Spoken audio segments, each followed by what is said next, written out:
Bonjour les amis, je vous retrouve pour ce kit. J'en ai acheté plusieurs, dont celui-ci à Nose. Je l'ai acheté parce que je trouvais que ce lapin était assez mignon. C'est la première fois que j'achète un kit à Nose, donc je suis curieuse de savoir ce que ça va donner. Donc ils disent qu'il y a tout ça dedans. Je viens de l'ouvrir. Alors, dedans effectivement, on a les yeux. Ça c'est un bon point. Les yeux de sécurité, j'ai même un petit capuchon de sécurité en plus qui était dedans. On a les laines, c'est du fil chenillé. On a un crochet, alors crochet plastique, j'aime pas ça. Moi j'étais tentée de prendre mes crochets en métal, mais comme c'est ce qu'il y a de fourni dedans, je vais quand même l'utiliser pour voir ce que ça donne. Du fil à broder et un peu de rembourrage. J'étais en train de regarder la notice. Donc on a deux papiers assez succincts. Alors moi j'étais habituée au kit d'action qui était beaucoup plus détaillé. Effectivement, pour celles qui n'ont jamais fait de crochet, ça peut être un peu galère. Notamment, je regardais en fait, moi je commence toujours par la tête et je regardais là, ce sont les instructions de la tête. Donc c'est vrai que je pense que pour celles qui n'ont pas l'habitude, c'est peut-être bien de faire un petit tuto parce que c'est pas forcément évident. Donc on va commencer par la tête. On prend le fil blanc, le crochet. Moi je suis comme vous, du coup je vais prendre celui-ci, voir ce que ça donne, le crochet plastique. Et allez, on démarre. Alors on va commencer par la tête. Je commence par faire un nœud. Si vous n'êtes pas familière avec les nœuds de démarrage, vous pouvez reprendre mes tutos de base du début. Je tire, hop. Moi, c'est pas vraiment un cercle magique que je fais parce que je trouve que le résultat est pas top. Sinon, c'est que j'y arrive pas, c'est possible. Donc, je fais une maille en l'air, deux mailles en l'air. Et là, je vais venir piquer dans ma maille de départ. Alors, évidemment, le fil chenillé, c'est pas le plus facile. Il faut retrouver sa maille de départ.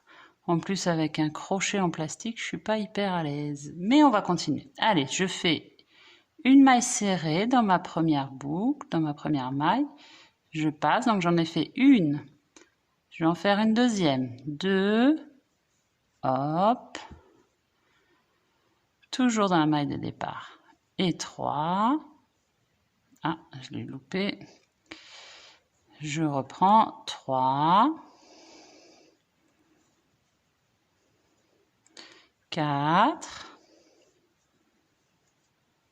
5 et 6. Tac. Je tire bien mon fil de départ.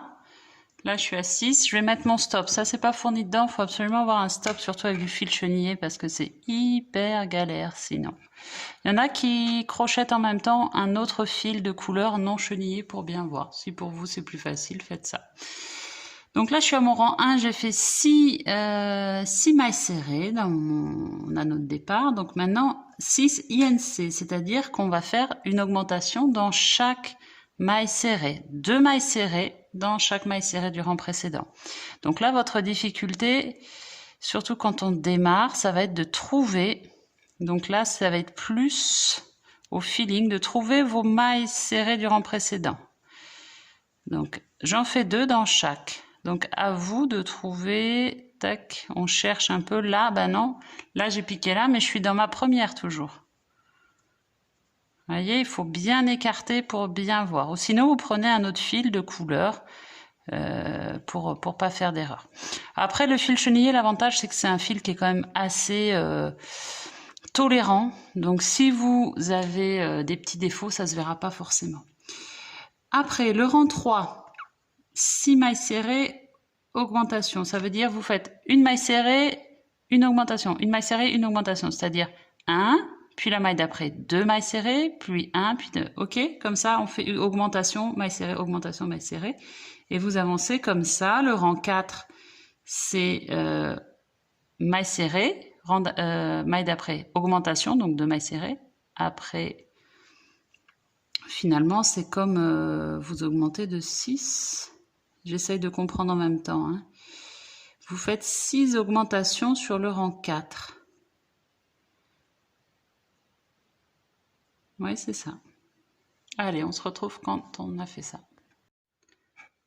J'ai fini mon rang 3 et je vais commencer le rang 4. Je voulais pas vous laisser sans indication parce que leur truc était bizarre. Donc là, j'ai fini mon rang 3, j'ai 18 mailles serrées.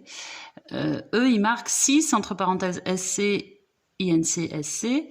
En fait, ils vont faire maille serrée, augmentation.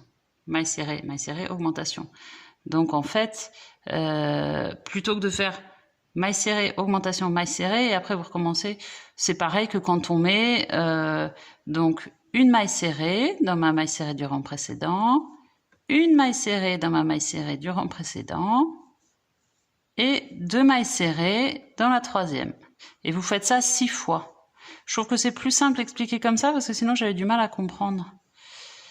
Vous avez dû voir tout à l'heure, j'ai marqué un petit temps d'arrêt, j'ai du mal à suivre. Et après, du coup, rang 5, 7 mailles serrées, augmentation, 7 mailles serrées, augmentation. Rang 6 à 8, on fait une maille serrée dans chaque, ça fait 27. On se retrouve au rang 9 où on commence les diminutions. Alors, j'ai fait mes 8 rangs. J'ai commencé mon 9e rang, j'ai fait 7 mailles serrées. Et là, je voulais vous remontrer les diminutions. Si vous trouvez que ça se voit pas bien avec cette laine chenillée, n'hésitez pas à regarder mes tutos de diminution sur une laine qui se voit mieux. Alors, diminution, donc j'ai fait mes 7 mailles serrées. Je vais prendre le brin avant de ma première maille, le brin avant de ma deuxième maille, jeter, je passe à travers les deux, et jeter, je passe. Ok. Et après, rebelote, 7 mailles serrées, diminution, et on va le faire 3 fois de suite. Rang 10, on est un petit peu comme on avait au rang 4. Rang 10, moi je vais faire 2 mailles serrées l'une à côté de l'autre et diminution. 2 mailles serrées, diminution. Eux, ils font maille serrée, diminution, maille serrée et maille serrée, diminution, maille serrée. Voilà, moi je trouve ça plus facile de faire les deux directement et diminution. On se retrouve à la fin du rang 11. Rang 11, maille serrée, diminution, maille serrée, diminution. Et moi, je vais faire mon montage des yeux et tout ça après le rang 11. Donc, on se retrouve au rang 11. Enfin, après le rang 11. Alors, j'ai fini mon rang 11. J'obtiens ça. Je vais tout simplement... Ça, alors, tiens, c'est bien qu'il soit là, lui. J'en profite pour faire un double nœud. C'était mon fil de départ qui est à l'intérieur. Faites un double nœud, comme ça il ne bougera pas. Et comme on va rembourrer là, hop, et on laisse au fond. Hop, tu viens au fond, toi, c'est parti. J'ai préparé mon rembourrage. Je ne vais pas rembourrer énormément là pour l'instant, mais c'est quand même pour donner la forme globale de la tête. Il ne le précise pas, moi pour tous les amigurumis que je fais, je préfère mettre les yeux, faire tout ce qu'il y a à faire, les finitions du visage avant que tout soit fermé parce que sinon je trouve ça compliqué. Peut-être que c'est pas la meilleure technique, mais en tout cas celle que je fais, ça marche pas trop mal. Donc c'est chouette d'avoir des yeux de sécurité, c'est le bon point du kit je trouve. À nous de voir un peu comment on fait, où est-ce qu'on les met. Je regarde le modèle, ouais, je vais les mettre, il faut pas que ce soit trop non plus. Là, ça va peut-être être un peu bas, je regarde. Je fais des essais. Les oreilles vont être par là. Ouais, c'est peut-être pas mal. Peut-être pas mal. Et le nez, je le mettrai... eux, ils ont fait un nez assez bas. En kawaii, c'est plus le nez quasiment à hauteur des yeux. Je vais les mettre là, ça fait 11, 10, 9, 8, 7. Ça fait à peu près vers le rang 7, quoi. Allez, du coup, vous voyez, c'est hyper facile. Ah bah ouais, sauf que... ils sont sympas, mais du coup, les yeux sont trop petits.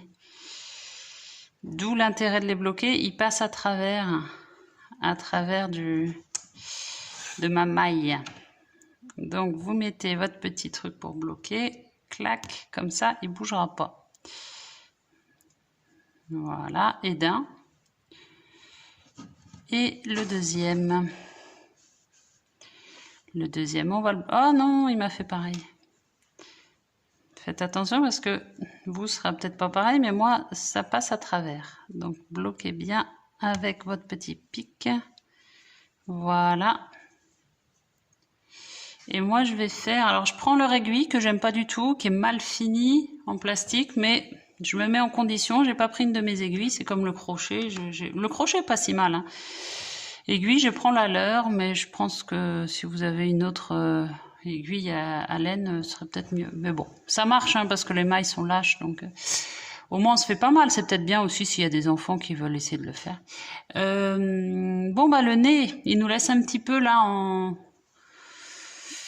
en plan. Il nous donne pas trop d'indications. Je laisse ça pour pouvoir après faire un nœud solide parce que c'est quand même un amigurumi qui ira à ma fille. Donc, c'est une peluche qui va vivre. Donc, il faut que ce soit vraiment solide. Je me contente pas de faire un petit nœud.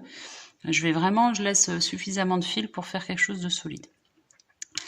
Donc, j'essaye, hein. Je vous retrouve à la fin de ma broderie du nez. Je ne sais pas ce que ça va donner. Peut-être faudra que je défasse et que je refasse. Donc, voilà. On se retrouve à la fin. Alors, je partage avec vous ma mésaventure. Pendant que j'étais en train de broder mon nez, bon, ma petite bouche qui n'est pas extraordinaire, et ben mes yeux, même avec les trucs de sécurité, sont partis parce qu'en fait, ils se sont enfoncés dedans. Donc, ce sera pas très grave au niveau sécurité parce que quand la tête sera fixée et tout ça, bon, bah, les yeux seront tombés dedans et puis voilà. Il y aura pas de risque pour votre enfant si vous le donnez à un enfant. Le seul truc, c'est quand même, c'est pas terrible. Je pense qu'ils auraient dû mettre une taille au-dessus. Donc, Dieu merci, j'en ai d'autres. Mais c'est vrai que si vous en avez pas, c'est pas top ce système. Alors, est-ce que c'est moi qui ai fait des mailles trop lâches? Du coup, là, voilà, je suis sur une taille, ça doit être du 8. C'est quand même plus gros et ça passe pas à travers. Alors après, en revanche, je ne suis pas sûre du tout que ça va être joli, mon affaire. Je le mets un peu plus haut tout à l'heure, je vais le mettre par là. Ouais, c'est pas terrible, hein. C'est pas terrible, mon truc. Je le descends un petit coup. Si je le mets par là, non, lui il est trop près. Voilà, peut-être que là c'est mieux. Bon, après c'est vraiment de l'esthétique, donc c'est vous qui voyez ce qui vous plaît. Peut-être que là c'est pas mal. Et surtout, n'oubliez pas de mettre votre petit truc de sécurité. Alors après, autre possibilité... Il est où mon truc? Si vous n'avez pas d'autres yeux de sécurité et que vous voulez pas mettre les autres, ceux qui sont fournis parce qu'ils sont trop petits, sinon vous prenez un fil noir ou une laine noire et vous brodez les yeux, hein. C'est possible aussi, comme on a fait avec le nez. Oh, voyons, il faut faire attention. Voilà, je l'ai trop serré. Ça fait pas joli mon truc. Bon voilà, sur les yeux, petite galère sur les yeux, pas bien grave, mais voilà, à vérifier quand même. Bon, donc on a fait quoi? On a fait la broderie, ouais, bon, vous avez réglé votre problème d'yeux, j'imagine. Donc maintenant, on va finir de rembourrer. Là, j'ai pas mis la sécurité, il faut que je la mette aussi. On finit de rembourrer et après, on fait 6 diminutions et la tête sera finie. Alors, j'ai fait mes diminutions sur le rang 12, donc 6 diminutions. Je fais ma maille, hop. Couler pour terminer. Je prends mon aiguille de tout à l'heure pour rentrer le fil. Juste. Voilà, je le passe en face. Enfin, j'essaye. Voilà. Et on laisse comme ça en attendant. Bon. Plus ou moins réussi, je suis pas hyper contente, mais bon, peut-être à la fin, ce sera joli quand même. Peut-être j'ai mis trop les yeux, je sais pas. Bof. Mais ça, après, je suis pas hyper douée non plus pour personnaliser les visages, pour les rendre vraiment jolis. C'est pas mon fort. Bon, moi, j'ai envie de faire les oreilles. Alors, je reprends mon fil blanc. Pareil que tout à l'heure, on se fait un petit rond pour démarrer, tac. C'est toujours pareil, moi je ne fais pas de faire cercle magique, je fais ma technique, mais n'hésitez pas à en faire un si vous êtes à l'aise avec. Donc je fais 2 mailles en l'air après mon nœud de départ, 1, 2, et je pique 6 mailles serrées dedans, comme le début de la tête, exactement pareil. Et après, Toujours pareil, donc là je suis à la deuxième. On fait une augmentation dans chaque maille, 3. Voilà, il n'y a pas de particularité. Je regarde jusqu'au rang 8. Après diminution, ça va être comme la tête. Ouais, on se retrouve sur la fin de l'oreille parce qu'il n'y a pas trop de difficultés sur l'oreille. Alors, j'ai fini mon oreille. Il m'est arrivé en fermant, en faisant ma maille coulée. Là, il y a toutes mes petites peluches qui sont parties. Du coup, je me retrouve juste avec un fil. C'est super moche. Bon, tant pis, j'essaie de le cacher, mais c'est vrai que c'est pas terrible. J'espère que vous n'avez pas ça parce que j'ai rentré mon fil de départ. Voilà, on a une oreille qui est plutôt sympathique, qui va faire joli. Je laisse suffisamment de fil pour pouvoir la coudre à la fin, en espérant que vous n'ayez pas ça. Donc là, on va la plier en deux. On va couper du fil chenillé rose. Peut-être que je décale un peu ça. J'ai pris à peu près 7 travers de main d'adulte. 4, 5, 6, 7. Voilà, j'ai pensé que ça irait comme taille.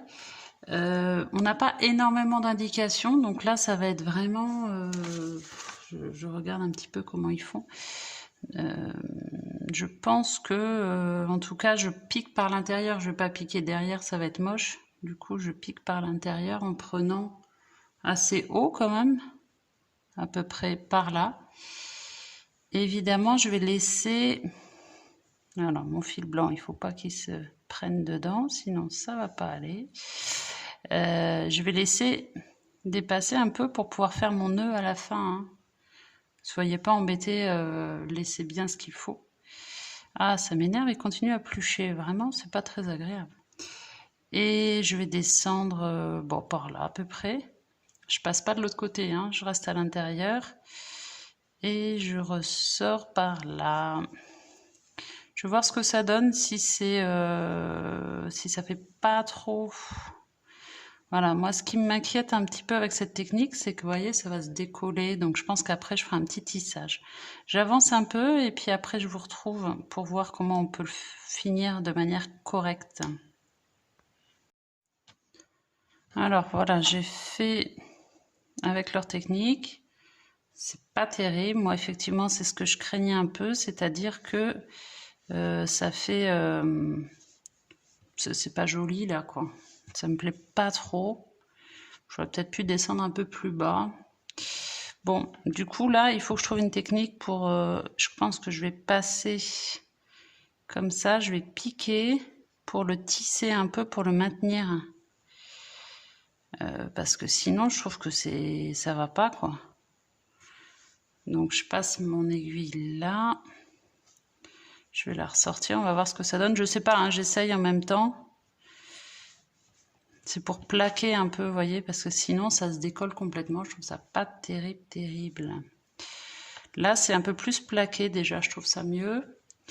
Et on va le mettre comme ça. On aura le petit nœud là, donc on verra pas. Ouais, c'est déjà mieux comme ça. Après, vous voyez, moi, je suis pas descendue très bas. N'hésitez pas à descendre plus bas si vous voulez. Bon, du coup, je vais faire comme ça. Je coupe. Moi, j'ai pris 7 travers de main, mais si vous voulez faire plus bas, prenez bien 8 travers de main, voire 9 pour descendre plus en bas. Bon, ben, je ne vais pas couper puisque j'avais déjà enlevé mon aiguille. Pam. Je fais mon double nœud. Alors moi, j'aime bien avoir des choses très solides, comme je dis à chaque fois dans tous mes tutos. Moi, c'est vraiment des peluches, des amigurumis qui vont vivre la vie d'une petite fille. Donc, il faut qu'ils soient costauds. Donc, je fais des nœuds qui tiennent. Des doubles nœuds, des triples nœuds, des quadruples nœuds, parce qu'il faut que ce soit costaud. Elle se défait, ma laine aussi. Hop, vous voyez, ça part, il faut faire attention, elle est hyper fragile. Bon, enfin, en même temps, on sait que c'est pas de la qualité de fou non plus. Mais si on peut faire quelque chose de joli, voilà, je rentre mon truc dedans, et voilà. Voilà mon oreille, on va faire la même chose avec l'autre. Peut-être vous auriez pu aussi tisser ici, mais bon, comme ça c'est déjà pas mal, je pense que Ça va être quand même assez joli. Ouais, c'est quand même mignon, ça va. Allez, on se retrouve quand on a fini la deuxième oreille. Alors, on a fini nos 2 oreilles, notre tête de lapin, et pour terminer toute la partie supérieure, j'aimerais terminer avec les nœuds pour cette première partie. Donc, on va commencer par une boucle de démarrage. Tac, comme ça. Et on va faire, moi je fais toujours comme ça, 1 et 2 mailles en l'air, et après ils nous disent de commencer par une bride, ce qu'ils appellent DC, c'est une bride. Donc jeter, je piquais dans ma première maille,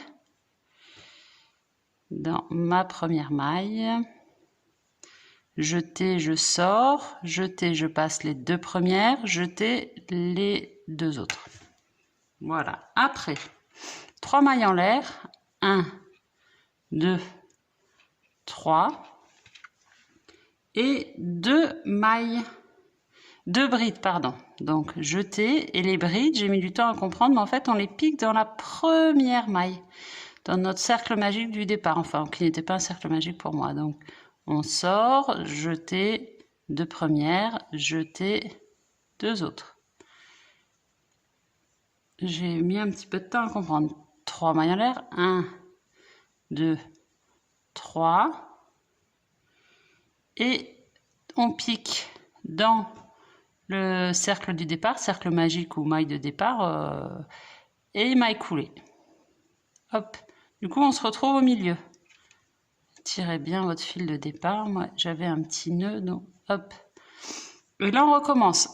1, 2, 3, et là, 2 brides, donc jeter, je repique dans ma maille de départ, je sors, jeter 2 premières, jeter 2 suivantes. Si vous avez du mal avec les brides, j'ai fait un tuto sur les brides que vous retrouverez assez facilement.